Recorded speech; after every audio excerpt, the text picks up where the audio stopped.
God will always be more willing to answer us when we are curious about his character, when we are curious to know who he is. Good morning, everyone. Back in my devotions again, of course, as usual. And man, God just seems to be popping these out at me early on. So I'm early in the chapter again, Luke 23. And what's happening here is Jesus has been before the Sanhedrin. So chapter 22 ends with him before the Sanhedrin. The Sanhedrin decides to take Jesus before Pilate. And so we pick it up in verse 2, and it says, the Sanhedrin, began to accuse him, Jesus, saying, "We found this man misleading our nation and forbidding to pay taxes to Caesar, and saying that he himself is Christ, a king." And Pilate asked Jesus, saying, "Are you the king of the Jews?" And he answered him and said, "It is as you say." So we see here that Jesus gets brought in before Pilate, and the Sanhedrin is throwing these accusations at him. And Pilate responds and says, "Hey, is this true? Are you this king that they're saying?" And Jesus says, it is as you say. So Pilate's asking, is this who you are? And Jesus responds, right? Says, "That's what it is. It's as you say."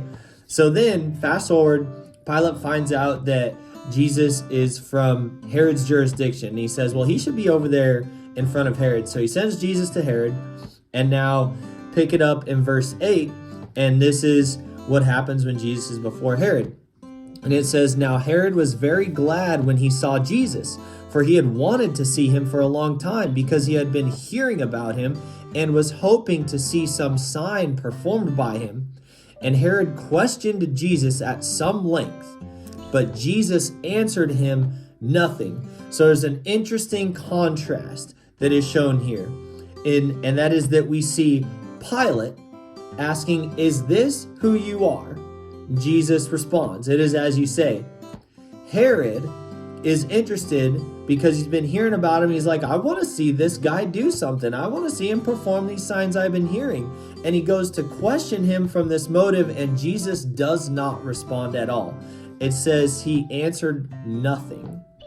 So what we find here is that when we come to God, God will always be more willing to answer us when we are curious about his character, when we are curious to know who he is, to know more about him, than if we come to him saying, "Hey, just do this thing for me," or even just asking. And not that it's wrong to ask God to do things for you.